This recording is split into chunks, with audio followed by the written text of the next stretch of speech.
তার সাথে মাদকও জড়িত, ওয়েটিং জড়িত, এগুলো এখন আধুনিকায়ন করতে হবে।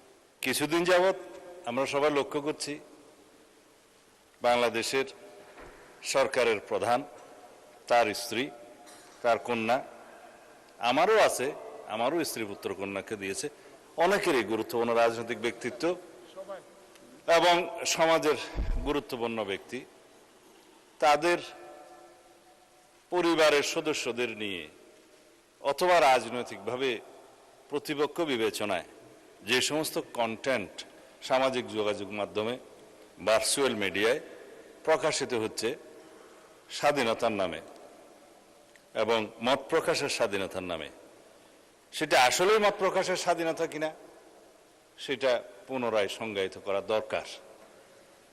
আমরা সেজন্য এই সামাজিক যোগাযোগ মাধ্যম বা যেটাতে আইনি ভাষায় আমরা বলছি cyber space, which includes everything, social communication media, virtual media সহ সব কিছু ইনক্লুড করা হবে এবং এই সংজ্ঞাগুলো নতুনভাবে সংজ্ঞায়িত হচ্ছে।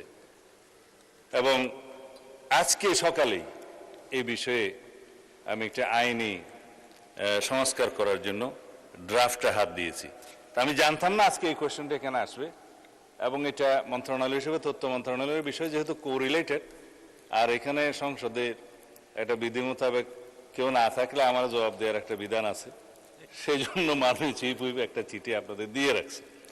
ওই হিসাবে বলছি, উদ্দেশ্য ও কারণ সম্বলিত প্যারার মধ্যে আমরা যেটা ড্রাফট করার চিন্তা করছি খসড়া, তার মধ্যে আমি শুধু কয়েকটা লাইন পড়ি।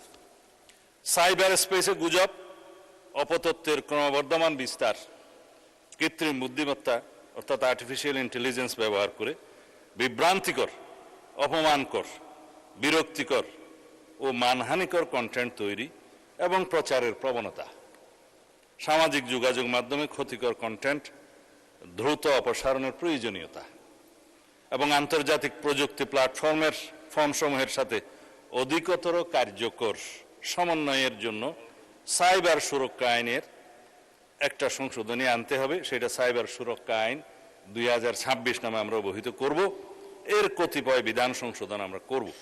তার মধ্যে এই যে গুজব, অপতথ্য, মানহানি, এরগুলো নতুন করে সংজ্ঞায়িত করা হবে।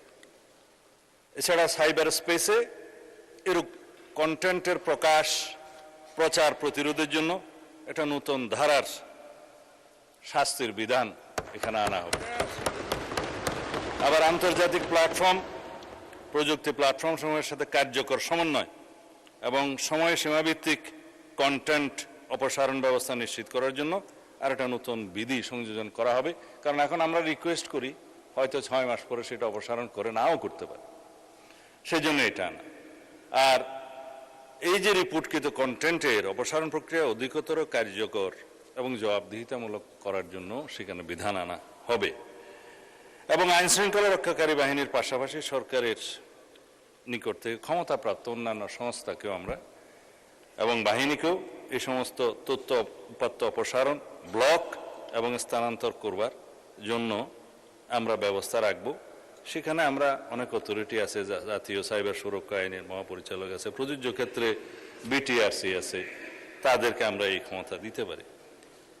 এখানে বলে রাখি মাননীয় স্পিকার, জুয়া প্রতিরোধ আইন 1867 সনের আইন, সেই ব্রিটিশ আইন দিয়ে আমরা এখনো চলছি। সেইটা 1867। নতুন করে আশা করছি সংসদের এই সেশনে আইনটা আনতে পারবো, ফাইনাল স্টেজে আছি, জুয়া প্রতিরোধ আইন। সেই জায়গায় জুয়া, অনলাইন জুয়া, অফলাইন জুয়া, বিভিন্ন প্ল্যাটফর্ম এগুলো ব্যবহার করে যে অপরাধগুলো সংগঠিত হচ্ছে তার সাথে মাদকও জড়িত, ওয়েটিং জড়িত, এগুলো এখন আধুনিকায়ন করতে হবে। আমরা আরো অনেক আইন আনার চেষ্টা করছি। আইনি কাঠামোটা দাঁড় করা গেলে সেটা তখন প্রয়োগের ব্যাপার। প্রয়োগের ক্ষেত্রে তখন মিসইউজ হচ্ছে কিনা, অ্যাবিউজ হচ্ছে কিনা সেটা তখন দেখা যাবে, সংশোধনের মাধ্যমে যেতে হবে। কিন্তু আমরা আইনই আনি না মাননীয় স্পিকার। সবাই এখানে আমাকে বলছে যে মাদক প্রতিরোধ করুন, মাদকের জন্য মাদক দ্রব্য নিয়ন্ত্রণ আইনের ড্রাফটটা করে ফেলেছে, এই সেশনে হয়তো আনতে পারবো।